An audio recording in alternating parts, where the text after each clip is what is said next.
Welcome to WPTV, and I'm Marlena Fitzpatrick. I organized this Francesca Cernas-loving Immigrant Arts and Women's Empowerment Summit. It started yesterday with the wonderful Kimberly Locke and the all-immigrant band, Cosmopolis Collective, conducted by the very, very talented Korean violinist Sita Chay.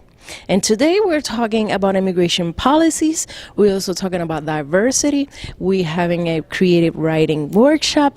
We're having an immigrant artist visas workshop. We are talking about cultural identity.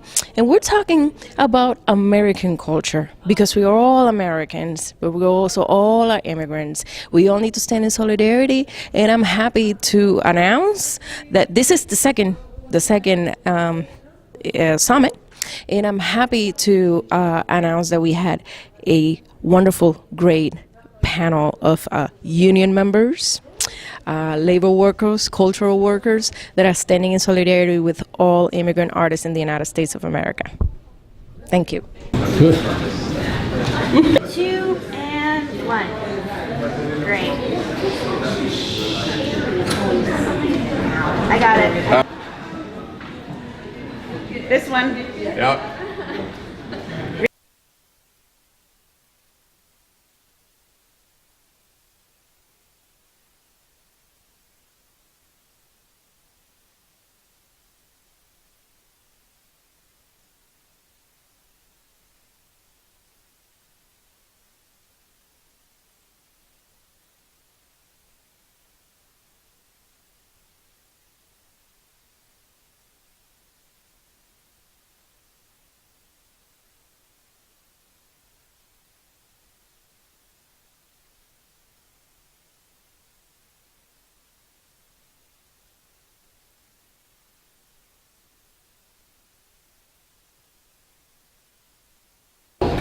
To start with this fabulous panel, they are so diligent, everybody's sitting down, you can read their names, but I'm still going to remind you what it is. You have the program there. This is Tearing Down the Walls, How Immigrants and Immigration Policies Influence American Culture and Arts. As you may have been a little bit aware of this, particularly this past year, we're having an issue with new and oppressive immigration policies. We recently actually did a panel at the New York Times and with dreamers. Some dreamers artists were there, including pianist Teresa Lee, who is the original dreamer. So today, we're here to discuss the current immigration policies, how it's hurting the strength and the growth of arts in America, and how are we producing content of our own stories, and how is that permeating into mainstream culture. And I'm going to tell you about the fabulous panelists. First, we have Samita. Am I going to say this? You can correct me. We're all here a family, right? Doesn't matter. If I make a mistake, you can correct me. It's fine. Samita Sadek. Perfect. Oh, there you go. Sadek. Sadek. But I said it in Spanish. Yeah. The U is silent. Yes, that's what it. So she is a New York-based Bangladeshi journalist and poet. And she's focused on immigration, the refugee crisis, gender, and mental health. She has a master's in journalism from Columbia University, and her work has appeared in Reuters, Al Jazeera, Quartz, and NBC, among other publications. Welcome, Samira. Next, fabulous. Again, you can correct me. Arzu Gurkan? Good enough. Yes, Arzu Gurjan. Good, there you go. Did you all get that? Can you repeat it? Arzu Gurjan. Great. She is an attorney at law, an immigrant and an attorney who mainly practices immigration law. A volunteer with several New York organizations such as CUNY, NYC Citizenship, Now Volunteer Corps, Safe Passage, and New York Cares. Welcome.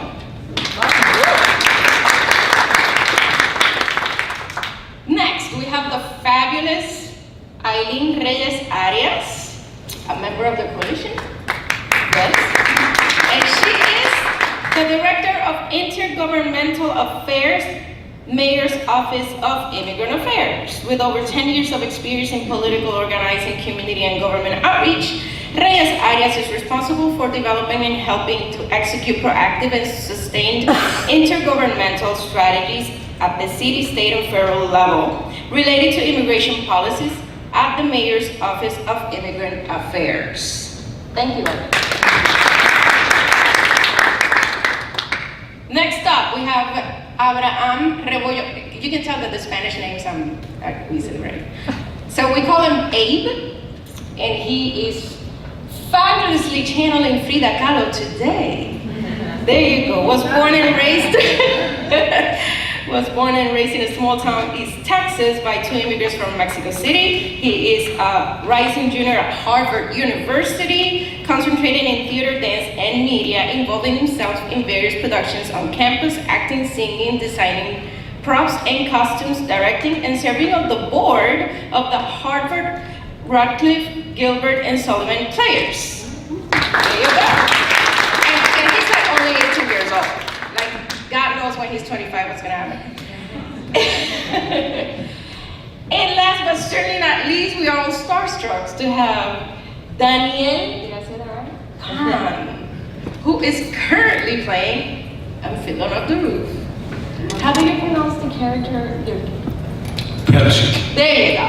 So, he's a Detroit-born but Berlin-based singer, songwriter, actor, translator, and works at Berlin's renowned post-migrant Maxim Gorky Theater as an actor-composer in productions such as Enemies, A Love Story, and this is a German name that I'm not even gonna attempt to, but it is a wonderful production, I'm sure. And as you heard, he's here in the season of Fiddler of the Roof. Welcome, Daniel. And I'll leave you all with this fabulous thank you.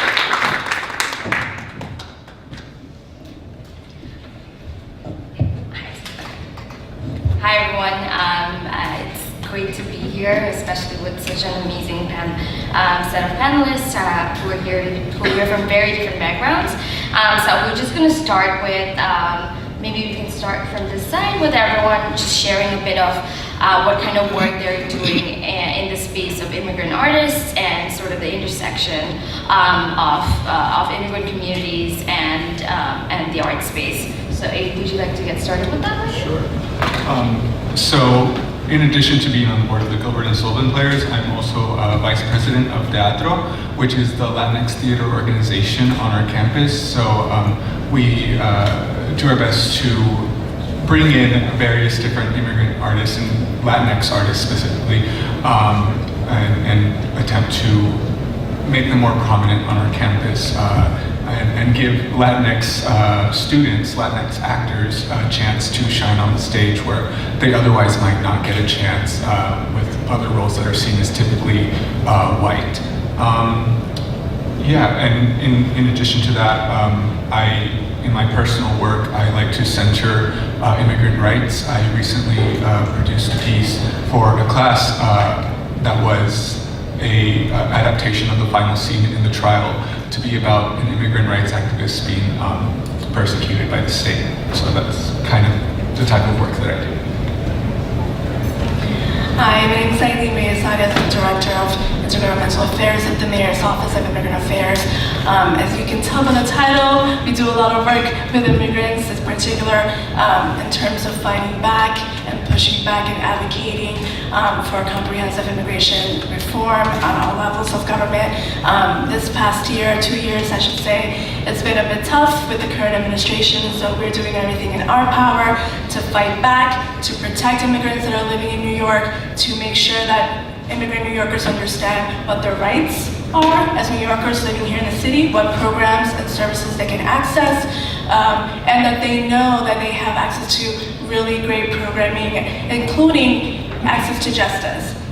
One of the programs that we have is called Action NYC. It's free, legal, confidential legal services that we offer to immigrant New Yorkers who are looking to be screened to understand what benefits they can access and what legal support they can have via representation through the lawyers that are funded through the city to be able to go up against a lawyer, go to court if they're in deportation proceedings.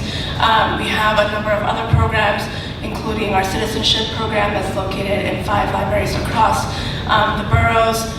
That's coupled with financial support, helping New Yorkers sort of navigate through the naturalization process here in the city. One of our biggest programs is the local municipal identification program, IDMYC. I see some familiar faces from the last summit who I know have the card, but the idea has really been able to open up so many opportunities for so many New Yorkers, including the most vulnerable, and that includes immigrant New Yorkers with mixed statuses, includes the elderly, includes youth, includes LGBTQIA communities. This municipal ID is one of the largest in the nation, and it's really been able to empower community to be able to go to public spaces, to interact with police, to pick up their children in school. And on top of that, there's a myriad of benefits that are associated with the card. There are over 45 cultural institutions that participate, including this venue that we're sitting in right now. There's museums and theaters, botanical gardens and zoos. And so that, coupled with a whole other set of benefits and discounts by other providers, really make this card for all New Yorkers. We already have 1.2 million people enrolled. We want more people to enroll. We want immigrant New Yorkers to come out of the shadows and be able to fill out, enroll for the program and be able to interact and enjoy their city. A lot of the work that falls in my scope of work is working and partnering with immigrant communities, but related to the arts. I manage sort of an arts portfolio as part of my scope of work, and that includes working with other city agencies and artists to be able to use art as a tool for engaging with and reaching immigrant New Yorkers in hard-to-reach areas of the city, bringing that sort of art and culture piece into the conversation, being able to inform community. Some of the programs and projects that we've done include a project called Cycle News, and that speaks to a project that we did. It's a public artist in residence that we had at our agency with Cuban-born artist Tanya Valletta. And we worked with a group of immigrant Spanish-speaking women in Corona, Queens, going all around Queens, talking about what our services are in Spanish to community. We also just recently closed a program with the People's Theater Project in Washington Heights, working with DACA impacted and DACA recipients to create a theater performance that speaks to the immigrant experiences they've had living here in New York. And many of them have been here a year, 2 years, 6 months. The participants ranged in age from 14 to 23 years old, and they created a performance from scratch talking about the immigrant experience and how to access the crucial government services that are available to them. So these are just two of the many ways that we engage with arts, with culture, with immigrants across the city to further educate and inform individuals about what their rights are.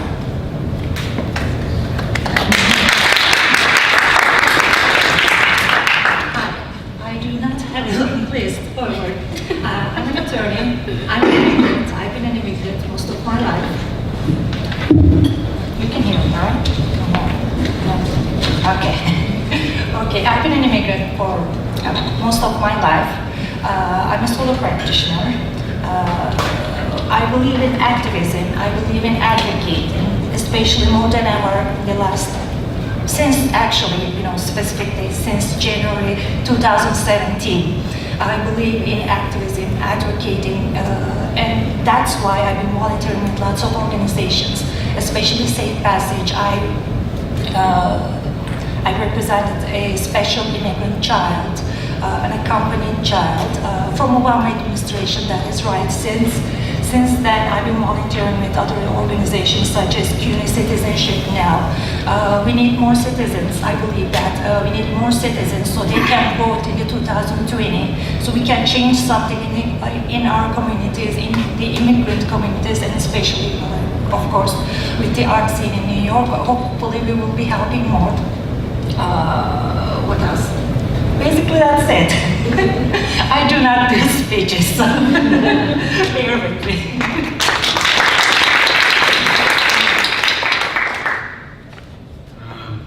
So as I feel a little, I'm humbled to be in this company here. These are people who work very, very actively with the reality of immigrant politics. My work, it has very much to do with migration, with immigrant culture, and it has to do with the conversations and the way that we talk about these issues. I don't know if I'm an immigrant. I don't think I am. I've lived in a foreign country for 13 years. My residency is there. I'm about to get married there. I feel very much at home in the city of Berlin, but I don't think I feel at home in the country of Germany. And in the meantime, I don't really feel at home in the country of the United States anymore because I recognize this country less and less. I work a lot with the Yiddish language, with Yiddish culture, which is, in my experience, the most migrant of cultures. It's a culture and a language that has never been tied officially to a specific land. It is international and transnational in its very structure. And my love for Yiddish song and Yiddish literature and music has opened doors to me in many different countries that would have been closed otherwise. I've lived amongst Germans and Turks and Lebanese and Palestinians and Russians and Israelis, and this is in my immediate neighborhood in Berlin.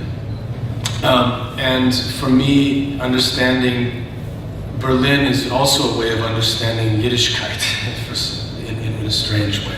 I work at, as was said, I work at the Maxim Gorky Theater, which is one of the 5 state-run theaters in Berlin. I believe each of Berlin's opera houses, Berlin, the city, spends more on its 3 opera houses than the entire National Endowment for the Arts. It's the role of culture in society in Germany is something to be aspired to on a structural level, on a political level, the way that the culture is supported. And an important component of that is that culture, which is financed by state funds, where every single theater ticket that you buy, a portion of that, of the cost of putting on a play for that particular seat is subsidized by tax money. And one would think that comes with a lot of strings attached, but actually the opposite is true, because there's an overarching understanding that public space is for public discourse, and public discourse is political and contentious. And if we go around again, I would talk more about some of the things that I've experienced working at this theater in Berlin, and how inspiring that's been to see how a theater as an institution, supported by public and private funds, is able to engage in a direct way in the political discourse about immigration policy in Europe today. That specific policies that affect the lives of thousands and thousands of people who drown in the Mediterranean, who are beaten by nationalist thugs as they try to cross Eastern Europe, who face Kafkaesque bureaucratic nightmares trying to negotiate the status for themselves and for their families to stay in a safe place, a place where they can fully become themselves as individuals, not as refugees, not as some sort of abstract concept, but as individual people. I've seen public art retooled as an activist agent for change, and it's not that it doesn't have detractors, and it's not that it isn't criticized. They have to go to battle, but they're going to battle, and the stakes are very real, and the enemy is extremely well organized and is not particular to any one country, certainly not this one.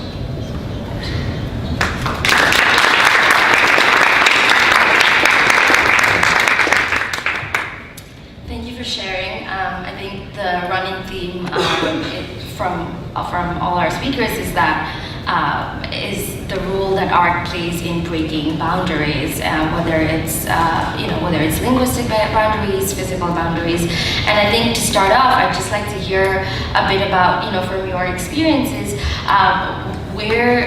what does essentially giving immigrants the space for arts, how does that contribute to the makeup of a city, of a community, whether it's in Berlin or here in New York or in Boston? What is your idea of how that contributes to a space? We don't have to do this in order. Please just jump in.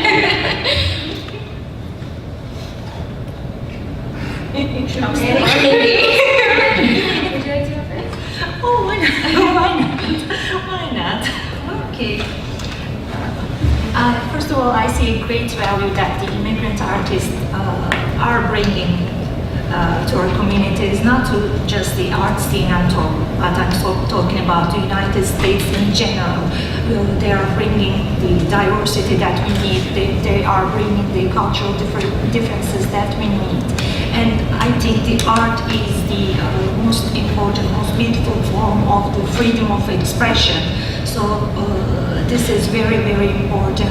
As an immigration attorney, time to time I work with artists, and whenever I have a client who is somewhat related to the art scene, I get so excited because I'm not an artist. So as Rumi said, that inside everybody there is an artist that you don't know about. So I'm hoping one day it will come out. But anyhow, I'm not an artist, but whenever I work with the artist community, it is very limited. My experience is very limited with the artists. However, whenever I work with them, I get so excited because I know that they will contribute to the community. They will contribute to the immigrant communities in the United States one way or another. And also, we are very lucky to be in New York, to be living in New York. It is the most diverse city in the United States. And also that we have the chance to see different kinds of plays in Yiddish. I haven't seen it, so, you know. I will one day, hopefully, inshallah, right? It was just extended. So. hopefully we will see it soon. Or different kinds of, you know, when was it? A few months ago I've seen a Venezuelan dance in a small community theater as well. It was, you know, like very interesting. So I am grateful that I have the chance to see different kinds of cultures, different kinds of art forms in my background, in my, you know, like back garden actually, whenever I feel like it, and hopefully we will somewhat, you know, like with the artist community, we will expand this to the whole United States one day, and I'm just hopeful that way. Thank you. If I can piggyback off of what Orsa said, you know, New York City is the ultimate city of immigrants. Everywhere you go, you're hearing different languages, looking at different people from different countries. It's a melting pot. It's one of the most diverse cultural cities in the world. So many people come here because New York City is such a welcoming city, because we are proud of the fact that we're diverse and that we work together to move New York City along and make it better. I think immigrant artists in general, have always been at the forefront of social justice movements, of sharing their opinions and going into communities and trying to educate and share what they know with community. I worked at Museo del Barrio for 7 years prior to coming on to the Mayor's Office of Immigrant Affairs. I worked with many different artists. I'm not an artist myself, as Orsu mentioned. I love the arts. Arts is something that I've always loved, enjoyed, theater, dance, anything, you name it, I'm there. I try to be at least. And so immigrant artists in general, have always been at the forefront of these conversations. They're going into communities, they're talking to individuals in their language, they're bridging that gap between, you know, the community and the other parts of the community that are trying to get involved. So much of what we do at the Mayor's Office is doing just that, using the arts, because we understand that we have to look at new and different ways of engaging immigrant communities, and art and culture is a tool that helps us do just that. Not just from us having 40 plus institutions be a part of the IDNYC program, but in all of the engagements that we do with immigrant New Yorkers, we bring in some level of culture, of dance, of performance, because we understand that if we're going to your community to talk to you about what we think is a good fit for you, about the resources, we also have to acknowledge the importance of your culture, of the language that you speak, of who you are in the community. And so we try to bridge all that and bring all that together. There have been a number of events that we've done, in particular through Immigrant Heritage Week. It's something that we celebrate in April every year. The city marks that week in April as Immigrant Heritage Week because it commemorates the amount of people, the largest amount of people that were processed through Ellis Island at one given point, which was 11,000 people. And that's like the week between April 17th and 23rd. And so every year we go and highlight not just the work that we're doing, but the work that immigrant communities are doing across the city. This year, we featured over 60 events, all brought together by immigrant organizations, or cultural institutions, or theaters, or other immigrant communities to be able to shine the light of what immigrants are doing in this city, their positive contributions, the stories that they bring to the table, how economically sound it makes our city, how safe it makes our city, because we're all working together. And so immigrants have always been and will continue to be the fabric of our society. In our office, the mayor will continue to fight back against policies, make sure that we're advocating along with our partners on the city, national, and international level to push back against those injustices, but making sure that we continue to work hand in hand with immigrant communities and immigrant artists to reach those individuals that need help and have the right to receive that help.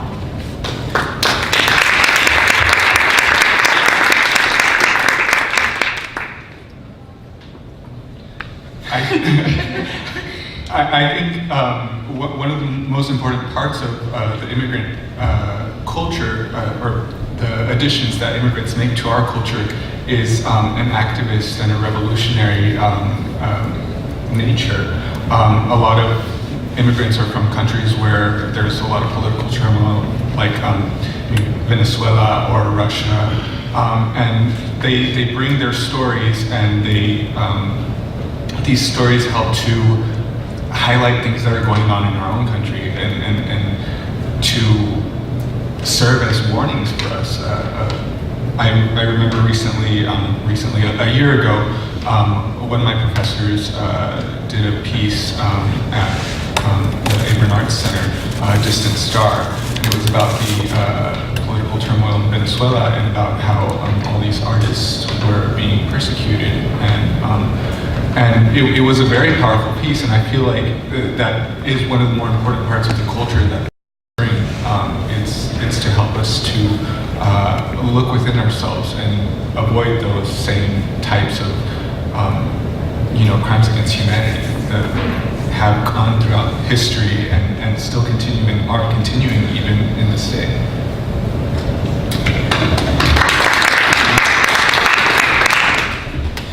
I think there's so much here that the theater that I mentioned before, the Maxim Gorky Theater, the artistic director of it, her name is Sherman Langhoff, and she's the first Turkish German woman to head a state theater in Germany. And she pretty much, with a small group of other artists, created a movement that is now known as the post-migrant theater movement. 15 years ago, if you went into any mainstream state theater in Germany, it would probably be almost all white Germans. And there was an amazing community of Germans who just were not being, Germans, people living in Germany, who were just not being seen and not being heard. And so she started a theater called the Bauhaus in Naunimstrasse, which is where I started working with her in a heavily Turkish neighborhood in Berlin. And they started simply by giving a space to voices that weren't being heard. Turkish, Kurdish, Russian, Israeli, Brazilian, African, mine, I guess as an American Jew. And it changed everything, at least in terms of the discourse. All of a sudden, a A few years ago, people were still practicing blackface on the German stage when there was a role that was an African American character, an African character, any person of color. They would just put a white actor in there and put blackface on it. And nobody told them that this was racist. And when they did, they would say, "Oh, but that's an American problem." And all of a sudden, these discussions were blown wide open. And there was a space to critically confront this, and there were whole groups being formed. Bühnenwatch, Stage Watch was a group that was formed of Afro-German artists who were dealing directly with this and putting voices out there and having anti-racist coalitions. Dovetailing that with the process of memory politics and what they call Vergangenheitsbewältigung, dealing with the past, which is the German term specifically for dealing critically with National Socialism and the Holocaust.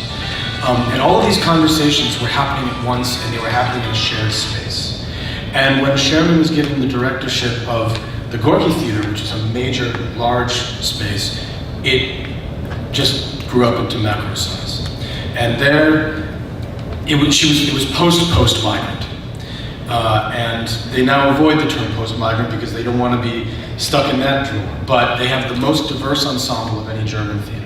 The majority of the actors, directors, and playwrights are from non-white German background.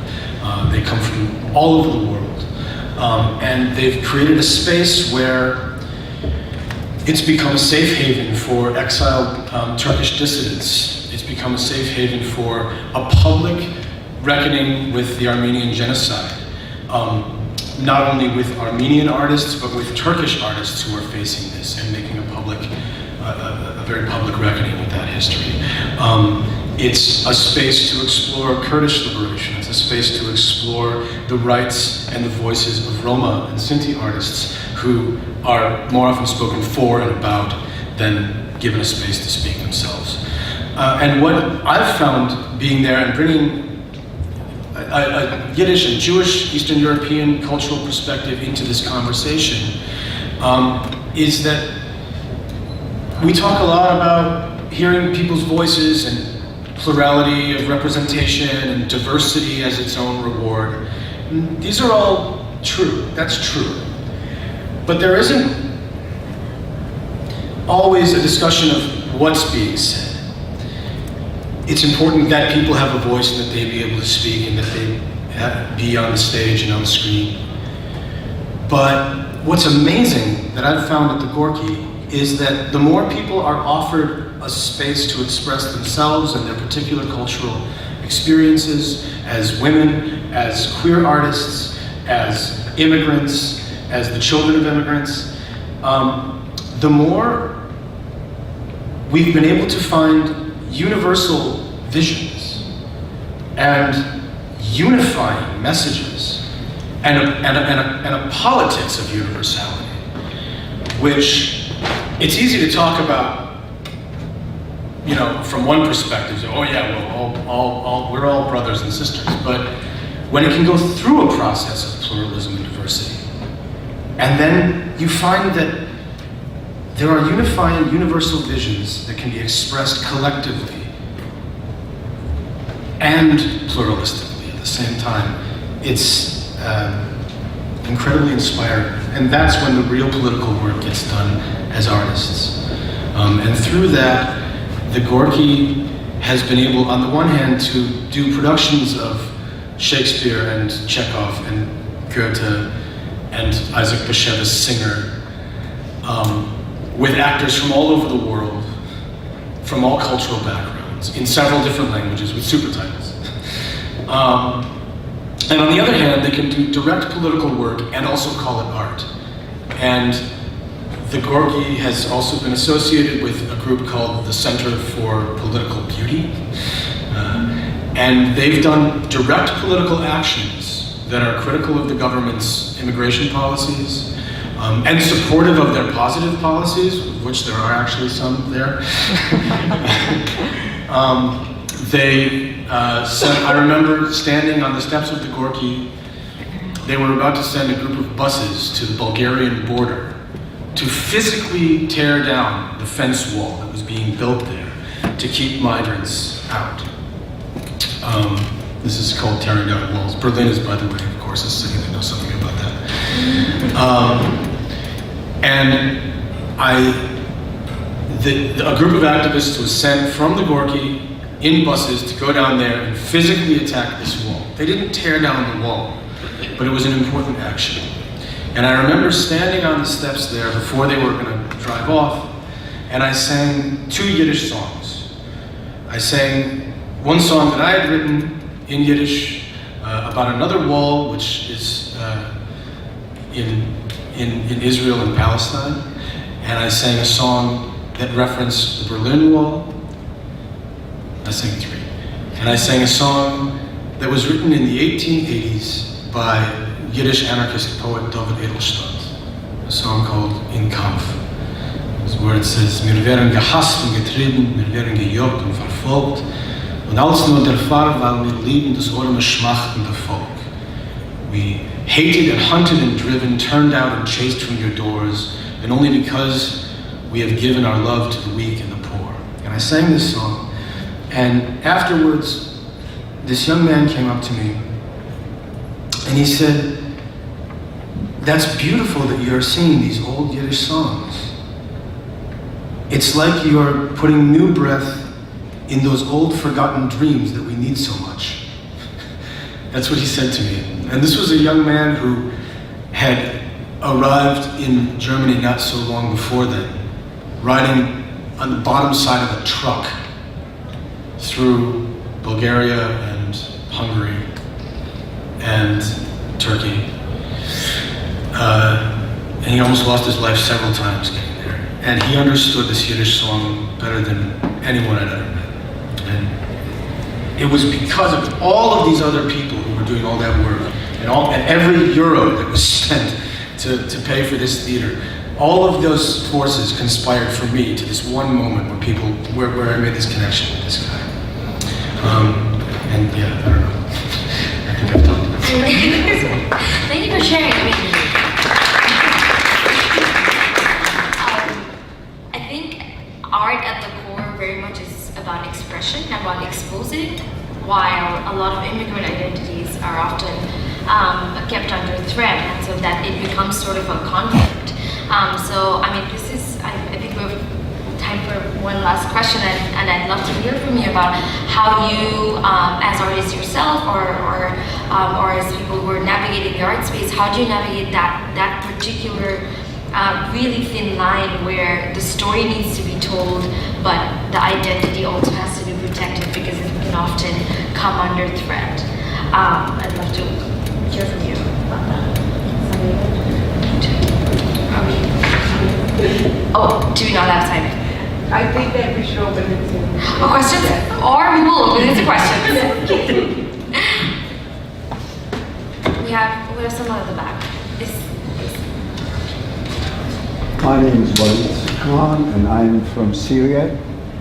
And Daniel, the difference, can you talk a little about the difference of what happened in Germany with the Syrian immigrant versus what we are seeing in here?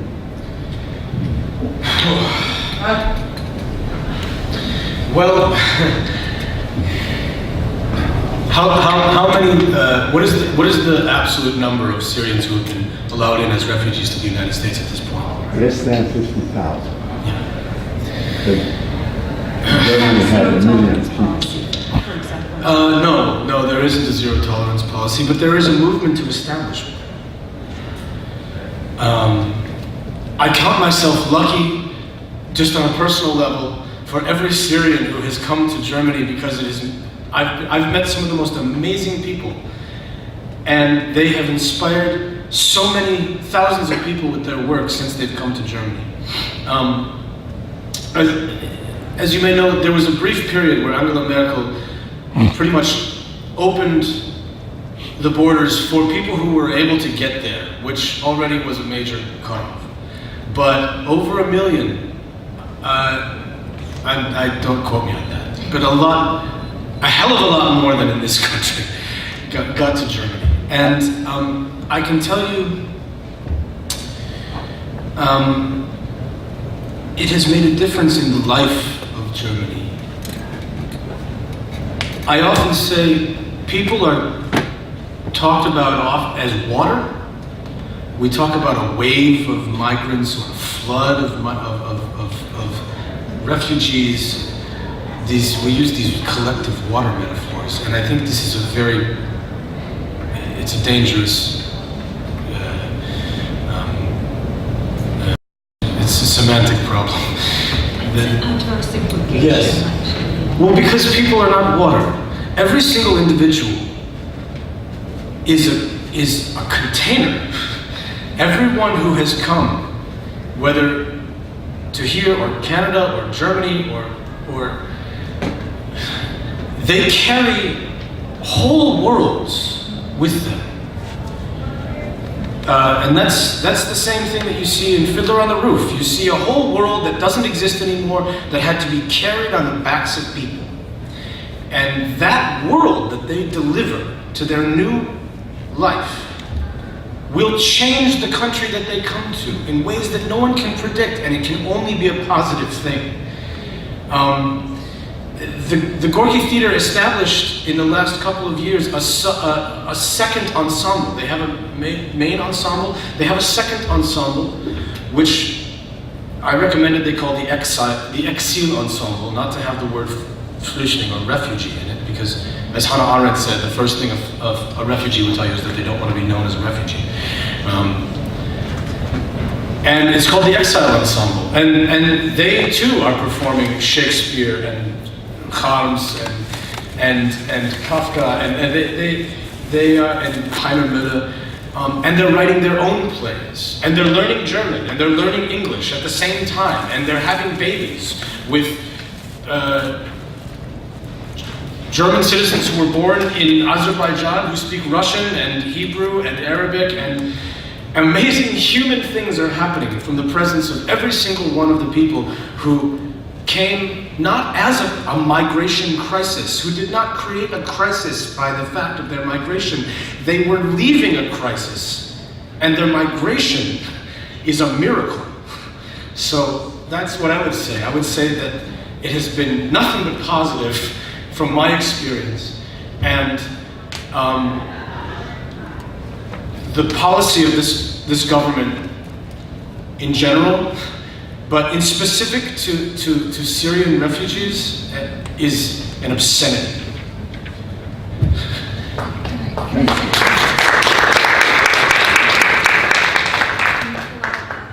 In the United States, I'm from Turkey. There is a craziness going on in Turkey also with Syrian refugees. But I am an attorney here now, so I'm going to talk about the zero tolerance policy, extreme vetting. I wish I could say that I am hopeful for the near future.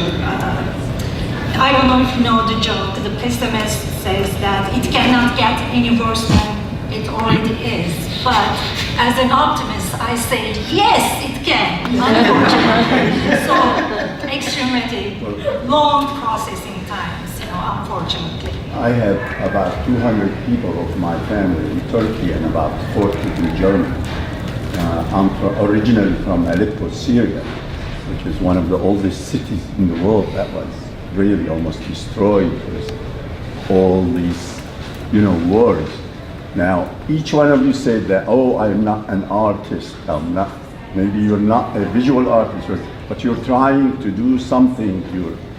The art of making peace is probably the art that we need now. Thank you.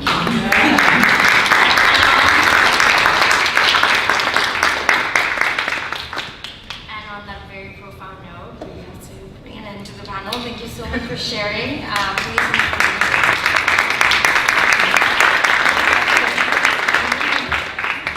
Okay, so we're going to go into the very next panel. So if you could all just move down this way, we're just going to take some chairs away here to get everyone a little closer together. And our next panel is going to begin within the next 2 minutes, okay?